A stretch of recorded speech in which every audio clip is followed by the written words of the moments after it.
मनीष की एक दूर की बुआ थी।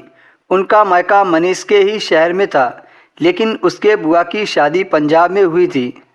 मनीष की बुआ का नाम विदिशा था। उस समय बुआ 25 साल की हॉट लड़की थी। विदिशा एकदम खूबसूरत व मन को मोह लेने वाला फिगर था। विदिशा की बड़े बड़े लोगों से जान पहचान हो गई थी।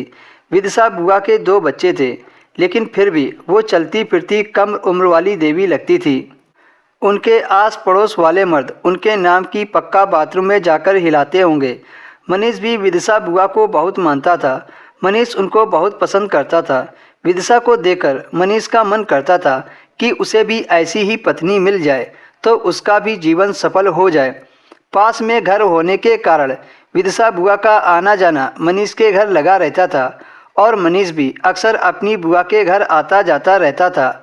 मनीष की हमेशा से ही मजाक करने की आदत थी। खासकर विदिशा बुआ से तो कुछ ज़्यादा ही हो जाती थी।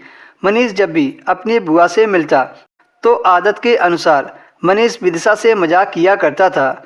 मजाक में मनीष अपनी बुआ की सुंदरता की तारीफ करता था और बोलता था कि बुआ, मैं आपसे शादी करना चाहता हूँ, इस बारे में आपकी क्या राय है।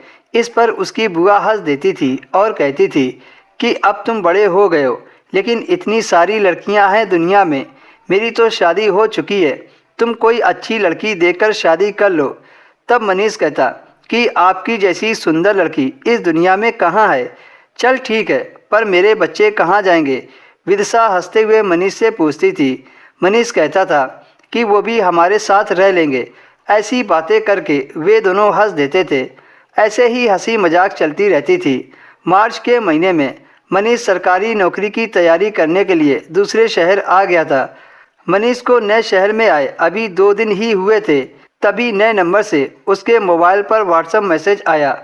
मनीष पूछता कि आप कौन, लेकिन वो बात को गोलमोल घुमाकर परेशान करती थी। तब फिर मनीष गुस्से से झुंझलाकर बोलता, आप कौन हैं बताइए, नहीं तो आज के बाद मेरे फ़ोन पर मैसेज मत करना। तब फिर वह बोलती, अच्छा वैसे तो तुम बहुत मजाक करते हो और कहते हो कि मुझसे शादी कर लो और अब पहचान भी नहीं रहे हो। तब मनीष समझ गया कि यह तो विदिशा बुआ है। फिर मनीष ने पूछा कि आप विदिशा बुआ हो? तब उस तरफ से मैसेज आया, जी हाँ, मैं विदिशा बुआ हूँ। मनीष ने पूछा कि आपको मेरा नंबर कहाँ से मिला? तब विदिशा बुआ ने बताया कि मैंने तुम्हारी माँ से लिया है, क्योंकि मैं यहीं मायके में आई हूँ और मुझे पूरे 2 महीने यहीं पर रहना है। बच्चों की पढ़ाई का नुकसान हो रहा है, तो मैंने सोचा तुम पढ़ा दोगे, लेकिन बाद में पता चला कि तुम नौकरी की तैयारी करने के लिए दूसरे शहर गए हो। इधर कोई टीचर हो तो बताओ, बच्चों का ट्यूशन लगवाना है। उस समय विदिशा के दोनों बच्चे स्कूल जाने लगे थे।